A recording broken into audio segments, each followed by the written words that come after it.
Hi children, in this session you are going to learn about national income and social accounting.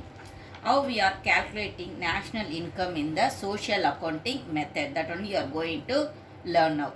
Here what we are going to learn means the transaction between the various sectors alone we are going to learn. Various sectors means here it comes under the firms, households, governments and the rest of the world, everything comes under this one. Okay, from in that alone we are going to calculate the national income in the social accounting and sector. Okay, that one is the first thing we are going to learn now. In the social accounting and sector there are the four sectors are there. What are the four sectors? I said that firms, okay, firms, households, okay, government, and the rest of the world. Rest of the world means international countries. Okay, that only we are saying as a rest of the world. And last one is the capital market. Last one is the capital market. Already we studied about this one in our four sector model, two sector, that means circular flow of income. In that one we studied about this one. With the firm and the household alone, the income is sharing in between them, means it is known as the two sector model. If the income is moving towards to the government also, means that we said as the three sector model. Rest of the world, along with the rest of the world also, if you are calculating, means it is comes under the four sector model, I said, isn't it? That means the firm, the person, the people, they are moving to the firm to work there.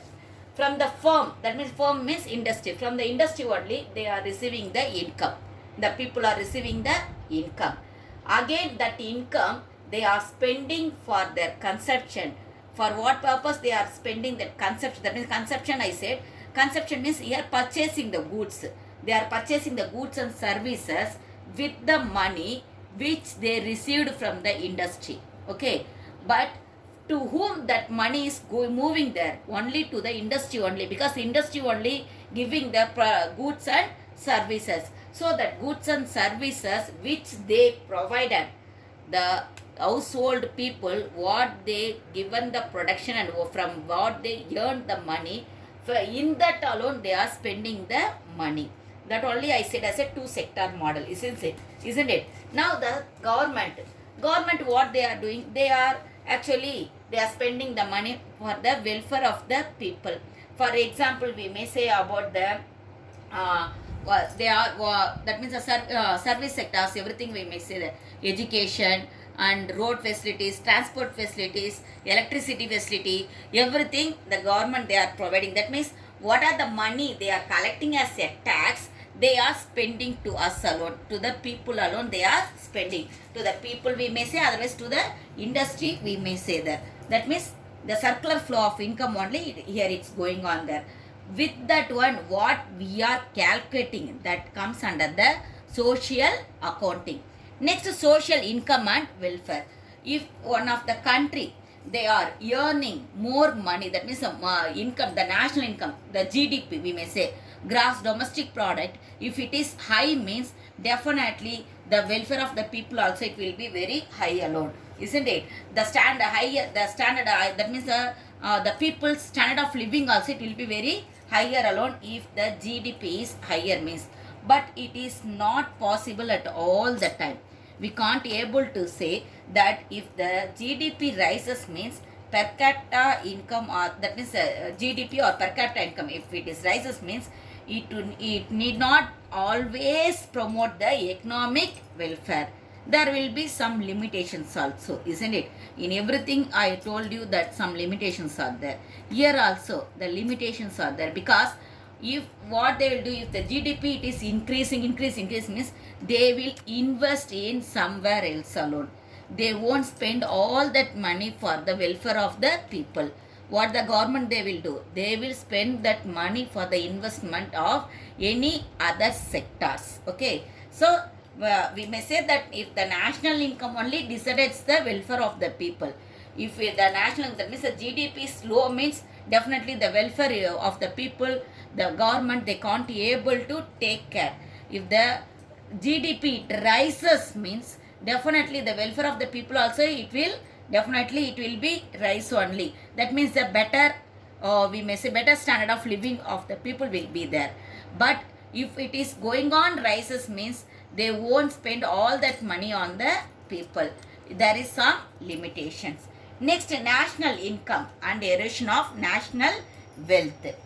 To achieve the higher GDP, what we are doing there, we are damaging so much of the natural resources, isn't it? For that means it for future people it won't be there. Like that only we are what we are doing there. We are erasing all our national wealth. For what purpose? For the to rise the GDP, to rise our GDP, to rise our gross domestic product. What we are doing there? We are eroding, we are damaging our environmental. Next, national income in terms of US dollar. Most probably what we are doing, not only our country, most probably all over the world, they are denying the, sorry, they are expressing their national income only in the US dollar alone. Okay, India also same only, they also expressing their national income in the US dollar. If the farmer looks very low alone, okay, if purchasing power parity method is adopted, India will look only better. When we are comparing with the US dollar alone, we are looking very low. But if they are calculating our national income, that means if they are expressing our national income in our terms, means definitely the purchasing power parity, it will be looking very high level. Okay, next, last one is the social and environmental cost. While producing the economic goods, many environmental and social bads are also generated. Already I told, in the national income, erosion of national wealth, natural resources, what we are doing there, our environment, everything, we are damaging there, I told. But here what I am saying is, when we are giving any production, we are damaging our environment through the production. That means from the gas also we may say, air pollution, okay, water pollution, land pollution, it everything occurs when we are giving the production. These are all the things it occurs when we are giving the production of any goods. Okay children, thank you.